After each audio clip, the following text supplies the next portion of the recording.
सब्जी नहीं आ रहा है, पानी नहीं आ रहा है, पानी वाले नहीं आ रहे हैं, बच्चे सब पढ़ाई करने नहीं जा पा रहे। दोस्तों, हमारे देश में एक बार फिर किसान आंदोलन स्टार्ट हो गया है। ये प्रोटेस्ट हमें साल 2021 की याद दिला रहा है, जिसमें पंजाब, हरियाणा और यूपी के कुछ किसान दिल्ली की ओर चल पड़े थे। इसके चलते सरकार ने अपने तीनों कृषि कानूनों को वापस ले लिया था। ने 3 कृषि कानूनों को वापस लेने का, रिपील करने का निर्णय लिया है। और एक बार फिर वही दृश्य हमें देखने को मिल रहा है। लेकिन सवाल यहाँ ये आता है, जब सरकार ने अपने तीनों कानूनों को वापस ले लिया था, तब ये प्रोटेस्ट क्यों? क्या इस प्रोटेस्ट के लिए कोई राजनीतिक पार्टी जिम्मेवार है या कोई विदेशी शक्ति? आखिर किसान भाई चाहते क्या हैं? क्या ये साल 2024 के लोकसभा इलेक्शन में सरकार को गिराने की एक साजिश किया जा रहा है या कुछ और? चलिए इसे विस्तार से समझते हैं। नमस्कार साथियों, मैं Aditya Sinha as a public speaker आप सभी का स्वागत करता हूँ। किसान जिन्हें हम देश का असली धरोहर मानते हैं, किसान जिन्हें हम देश का अन्नदाता कहते हैं, और आज वही किसान दिल्ली की सड़कों पे प्रोटेस्ट कर रहे हैं। आखिर ये किसान भाइयों का मेन मोटिव क्या है? आखिर ये किसान चाहते क्या है? चलिए इसे समझते हैं। ऐसे तो किसान भाइयों के कई डिमांड हैं, लेकिन मुख्यतः 4 डिमांड है। पहला, एमएसपी को लीगल कर दिया जाए। दूसरा, जो किसान 60 वर्ष से अधिक उम्र के हैं उन्हें 10,000 पेंशन दिया जाए। तीसरा, किसान को नरेगा से जोड़कर तिहाड़ी को बढ़ाकर 700 कर दिया जाए। और चौथा, हमें WTO से बाहर कर दिया जाए। आपको क्या लगता है कि ये डिमांड को फुलफिल किया जा सकता है या फिर 2024 के लोकसभा इलेक्शन में सरकार को ब्लैकमेल किया जा रहा है? चलिए इन डिमांडों पे हम डीप में बात करते हैं। किसान भाइयों का सबसे पहला और मेन डिमांड है कि एमएसपी को लीगल करना चाहिए।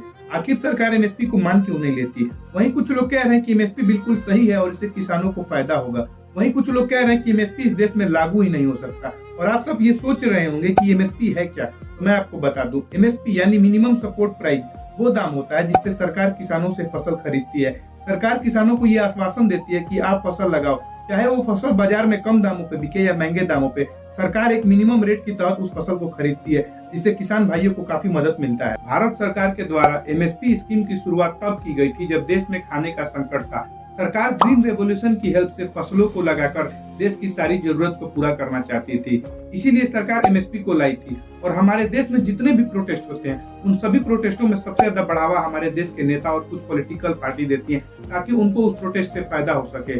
वो अपने फायदे के लिए देश में हजारों करोड़ों का नुकसान करा देते हैं। इसे मैं एग्जाम्पल से समझाता हूँ। हमारे देश में एक पॉलिटिकल पार्टी है कांग्रेस, और उस पार्टी के नेतृत्व राहुल गांधी कर रहे हैं। वो अपने भाषण में कहते हैं कि हम किसानों के साथ हैं और जब हमारी सरकार आएगी तब हम एमएसपी को लीगल कर देंगे। लेकिन वास्तविकता क्या है मैं आपको बताता हूँ।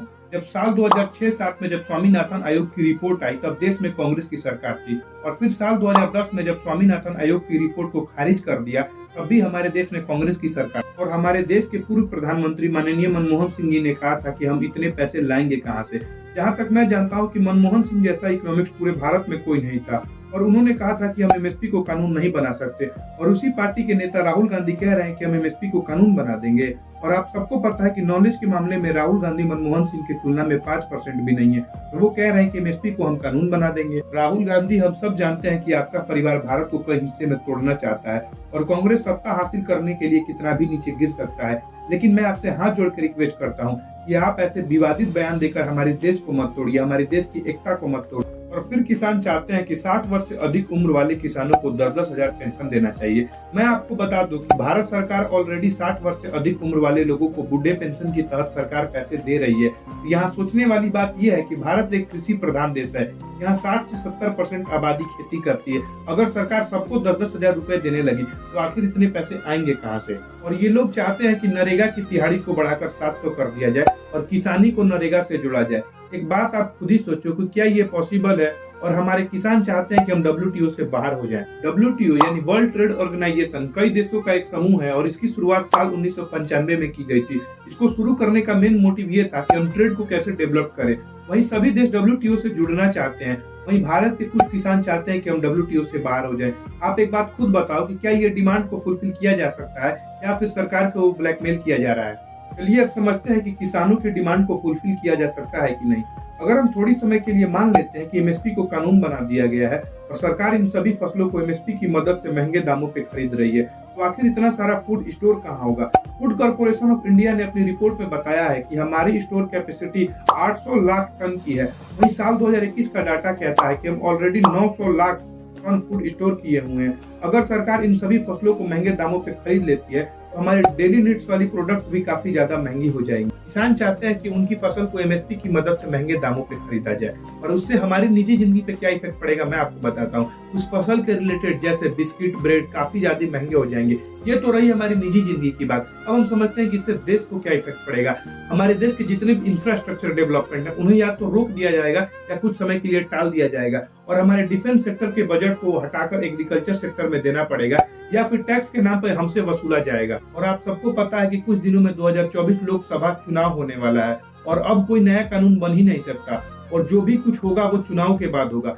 अब आप ही सोचिए कि इस प्रोटेस्ट का क्या मतलब रह जाता है। तो क्या ये प्रोटेस्ट है या फिर गवर्नमेंट को ब्लैकमेल किया जा रहा है? इस आंदोलन से पहले इस देश में न जाने कितने बार आंदोलन की गई। लोगों ने अपनी मांग को मनवाने के लिए सरकार के सामने प्रोटेस्ट की, लेकिन आपने कभी ये नहीं सुना होगा कि हमें अलग कर दो, हमें अलग देश दे दो। लेकिन इस आंदोलन में कहा जा रहा है कि हमें खालिस्तान चाहिए। लेकिन यहाँ बात तो एमएसपी की जानी चाहिए, यहाँ बात तो किसान हित की जाना चाहिए, लेकिन बीच में खालिस्तान कहाँ से आ जा रहा है? मोदी को मारने की बात कहाँ से आ जा रही है? क्या यही प्रोटेस्ट की रियलिटी है? इस प्रोटेस्ट में लोग 2-3 लाख का म्यूजिक सिस्टम अपने ट्रैक्टर पे लगवा कर आ रहे हैं, महंगी गाड़ी लेकर आ रहे हैं। ट्रैक्टर जो है अरुण के ऊपर भाई साहब 2-2, 3-3 लाख के तो म्यूजिक सिस्टम लगा रखे। कोई भी मेरा ट्रैक्टर ऐसा नहीं जिसको म्यूजिक सिस्टम नहीं लगा हुआ हो, ठीक है। और उसके फॉर्च्यूनर के पीछे ट्रॉली लगा रखी है। तो इससे हमें ये समझ में आता है कि या तो ये किसान नहीं है या फिर ये समृद्ध हैं। पता है हमारे देश में सबसे बड़ा प्रॉब्लम क्या है, और हमारे देश को सबसे ज्यादा खतरा किससे है? यूनिवर्सिटी वाले छात्रों से। ये पढ़ते तो कुछ नहीं है, इन्हें नॉलेज तो जीरो बराबर है, लेकिन ये ज्ञान देने आ जाते हैं। सबसे पहले आप इस वीडियो को देखिए। चाइना के बॉर्डर का क्या करना है, हमारे तो घर इंडिया के अंदर ही बॉर्डर्स बन चुके हैं। मोदी जी को चाहिए कि जो भी उनके जो बीच में जो कर रहे मॉडरेटर्स हैं वो आगे आए।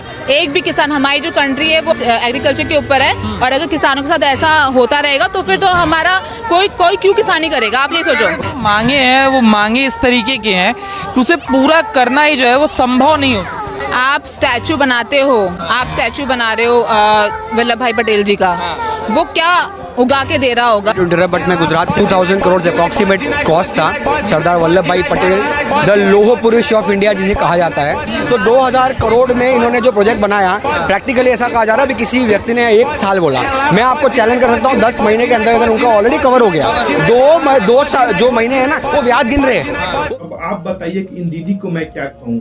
इसीलिए मैं कहता हूँ कि इन जैसे लोगों की वीडियो देखना बंद कर दीजिए, वरना ये आपका ब्रेन वॉश कर देंगे। अगर हमारा प्रयास आपको अच्छा लगा हो तो इस वीडियो को लाइक और चैनल को सब्सक्राइब करना मत भूलिएगा, और इस वीडियो को उन लोगों को शेयर जरूर कीजिएगा जिन्हें किसान आंदोलन के नाम पे भड़काया जा रहा है, जिनको किसान आंदोलन के नाम पे गुमराह किया जा रहा है। तब तक के लिए जय हिंद, जय भारत, धन्यवाद।